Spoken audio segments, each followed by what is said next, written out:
What is up, Solo Cups? My name is John Solo, and everything you've heard about the first Thanksgiving is propaganda, man. Seriously though, Thanksgiving has been a long-standing tradition here in America. According to the story that many of us were told as kids, it's even older than the country itself. Allegedly, the first Thanksgiving took place in 1621 in what would become the state of Massachusetts, when the Pilgrims invited the Native Americans from the Wampanoag Nation to join them in their first successful autumn harvest celebration. It was a beautiful moment where generosity and goodwill transcended any differences in culture and creed, and it led to a peace treaty where the Pilgrims and natives lived in harmony for years to come. At least, that's what our kindergarten teachers wanted us to believe. But if you've been tuning into our show for a while, you already know where this is headed. That the first exchanging of food between the Pilgrims and Native Americans may have been visited by aliens. Okay, maybe you don't know where this is headed. It turns out that the first Thanksgiving wasn't quite as wholesome as we were taught. There was no peace treaty or unification between the Pilgrims and the natives. In fact, the Native Americans may not even have been invited. And to make it even worse, we have written evidence that the Thanksgivings that were celebrated after 1621 took place after major massacres of the Wampanoag peoples. So where did this story about love and newfound friendship that many now consider fact come from? That is what we're talking about today. So sit back, relax, and brace yourself for the messed up origins of Thanksgiving.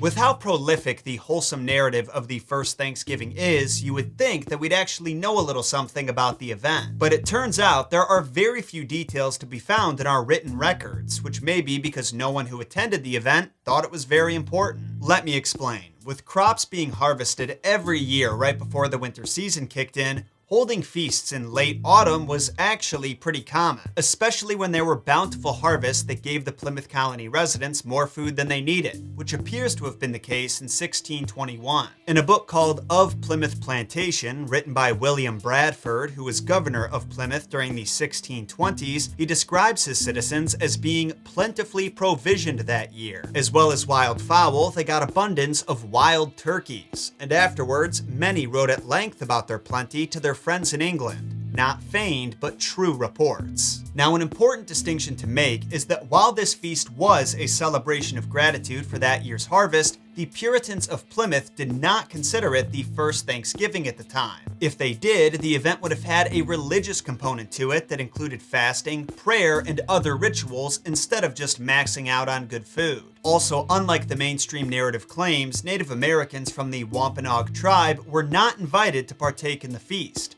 Or if they were, their invitations got lost in the mail. That being said, they did show up at one point, and the reason why is pretty hilarious. In a 1600s work titled Mort's Relation, Journal of the Plantation at Plymouth, Edward Winslow, one of Plymouth Colony's leaders who worked for the aforementioned governor, writes, "Amongst other recreations, we, the Plymouth residents, exercised our arms," a phrase which we're pretty certain means shot our guns in the air.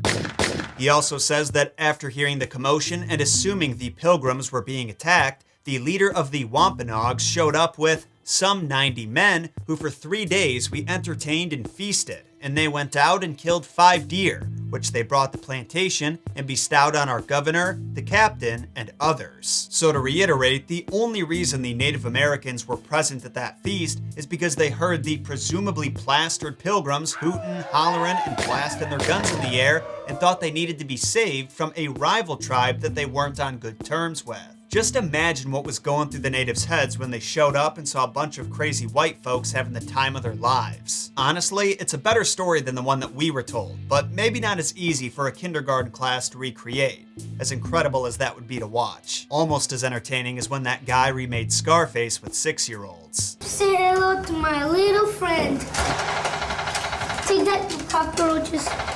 Now, the third and final written record of the first Thanksgiving comes from the New England's Memorial by Nathaniel Morton, who details the first 50 or so years of the Pilgrims' lives in the New World. He makes passing mention of the 1621 harvest, saying, "Being now well recovered in respect of health, as hath been said, they began to fit up their buildings against winter, and received in their first harvest, and had great plenty of fowl and fish to their great refreshing." Once again, the attendance of the indigenous peoples is completely left out. And that's basically everything we know. It seems like the Harvest Feast of 1621 was like the Harvest Feast from every other year. We do have record of actual Thanksgivings involving religious prayer and fasting by colonists living in 1637 and 1676, but there was no native presence at any of these. In fact, both of these celebrations took place after bloody victories where natives were defeated in battle. And in 1676, Plymouth went so far as to mount the head of a Wampanoag member above their town on a pike, and they left it there to rot for 20 years. And as if that wasn't evil enough, that head belonged to the son of the Wampanoag's leader, Massasoit Sachem, who had played a pivotal role in helping the colony survive during its early years by sharing much-needed supplies. Kind of insane that we inherited our holiday of gratitude from such ungrateful, undeserving swine, but it just goes to show that the controlling powers here in America have always been about saying one thing and then doing the complete opposite. So at this point, you gotta be wondering, if the first Thanksgiving in 1621 wasn't really the first Thanksgiving, where did that narrative come from? And when was the actual first Thanksgiving? Come on.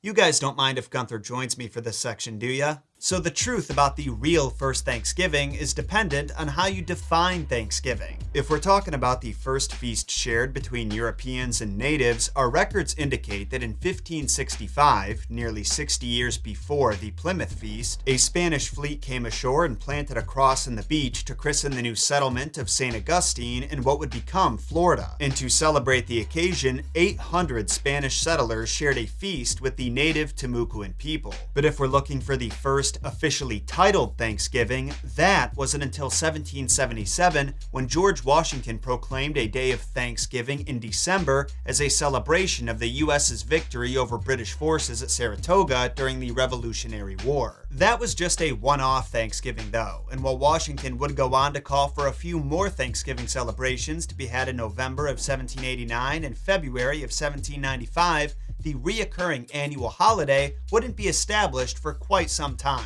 Several decades later, in September of 1863, a woman named Sarah Josepha Hale, who Messed Up Origins fans might remember as the possible author of the original Mary Had a Little Lamb poem, wrote a letter to President Abraham Lincoln requesting for Thanksgiving to be made a national holiday. Now, she wasn't the first one to have this idea or the only one behind the movement, and we even know that Lincoln encouraged Americans to get together every fall for a day of gratitude anyway. But we do believe that she was the swing vote, because within a week of her sending the letter, the president proclaimed that going forward, America would celebrate Thanksgiving on the final Thursday of November every year. You okay?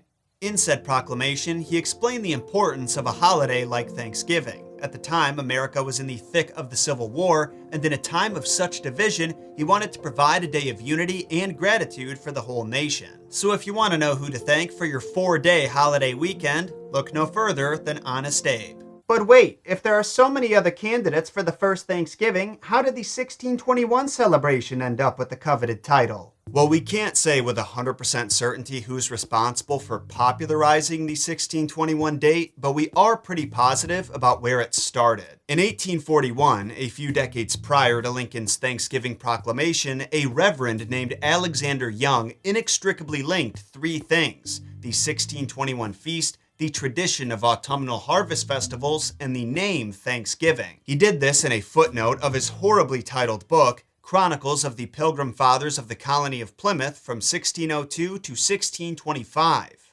I almost fell asleep just trying to read that. In which he retroactively dubs the 1621 feast the first Thanksgiving. We're not sure why he called it that. Maybe it was a false assumption on his part, or maybe he had been misinformed by somebody else. But this footnote is the earliest written record we have of anyone calling the 1621 feast the first Thanksgiving. So I feel pretty comfortable blaming all the confusion on that guy. But on that note, I better take off, Solo fam. It's time for me to enjoy my 3 favorite things: turkey, pot, and pie. Before I go though, let me just say, I am so unbelievably thankful for every single one of you for watching this video, for making it to the end, and for continuing to support the Messed Up Origins team. We were having a pretty rough go of it view-wise after I took a few weeks off to move and get married. I know, how dare I live my life? That's not what the YouTube overlords want. But those of you who had stepped away during that low point all came rushing back in October, so I guess I just want to say, thanks for only abandoning us temporarily.